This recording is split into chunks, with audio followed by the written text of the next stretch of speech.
நம்ம challenge start பண்ணி கிட்டத்தட்ட நம்ம கிளைமேக்ஸ் பக்கத்தில் வந்தாச்சு. 90 நாளில் 2 லட்ச ரூபா சம்பாதிக்கிற சேலஞ்சில் இன்றைக்கி 81வது நாள். இல்லை 81 நம்ம லீவ் போட்டோம் கொஞ்சம் பர்சனல் இஷ்யூனால. பட் இன்றைக்கி பார்த்தீங்கன்னா 82, 83 எவ்வளோ ஓடி இருக்குதுன்னு பார்க்கலாமா? ஃபஸ்ட்டு டே 82ஓட ஏர்னிங்ஸ் பார்த்துடலாம். டே 82ல் பார்த்தீங்கன்னா ஆர்டர் நல்லா தான் போணுச்சு. பட் நம்ம லஞ்ச் பீக்கில் 3.25 மணி நேரம் லாகின்ல இருக்கணும். பட் அதே 3.25 மணி நேரம் லாகின்ல இருந்தோம். கரெக்டாக நீ 3.25 மணி நேரம் தான் இருந்திருக்கு அப்படின்னு சொல்லி அந்த ஷிஃப்ட்டை இன்கம்ப்ளீட் பண்ணி நம்ம இன்சென்டிவ் பண்ணி ஆட்டையை போட்டான். ஸோ ஓகேன்னு சொல்லி டின்னர் லாகின் பண்ணி டின்னர் இன்சென்டிவாக அந்த 250 வரும் அப்படின்னு பார்த்துட்டு லேட் நைட் ஓட்டாமல் 2 பீக் மட்டும் முடிச்சுட்டு போயிருந்தோம். ஏன்னா நம்ம சேலஞ்சு கிட்டத்தட்ட நெருங்கிட்டே இருக்கும், முடிக்க முடியாமல் போயிடக்கூடாது அப்படின்றனால. அன்றைக்கி 25 ஆர்டர் ஓட்டிருந்தோம். இன்சென்டிவ் டின்னர் இன்சென்டிவ் மட்டும் தான் வந்துச்சு. 1518 ரூபாய்க்கு நம்ம ஓட்டியிருந்தோம்.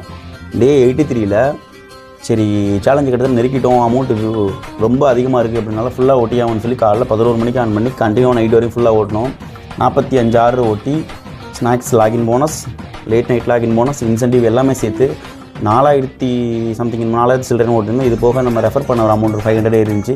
மொத்தமாக 4535 ரூபாய்க்கு நம்ம ஓட்டிருந்தோம். இந்த 4535 அன்றைக்கி ஓட்டின 1518 கூட்டி இந்த பெட்ரோல் அமௌண்ட் 600 அடிச்சிருந்தோம். அதை மைனஸ் பண்ணி நம்ம ஆல்ரெடி 80 நாள் சேவிங்ஸ் வச்சுருக்கோம் அமௌண்ட்டு, அந்த அமௌண்ட்டோட இந்த பெட்ரோல் மைனஸ் பண்ண அமௌண்ட்டை கூட்டி 2 லட்ச ரூபாயில் மைனஸ் பண்ணோன்னா இன்னும் 18,472 ரூபா இன்னும் 7 நாளில் ஓட்டணும். ஓட்ட முடியுமா? நான் வெயிட் பண்ணி பார்க்கலாம். புதுசாக நம்ம வீடியோ பார்க்குறீங்கன்னா வீடியோ ஒரு ஃபாலோ பண்ணி வச்சுக்கோங்க.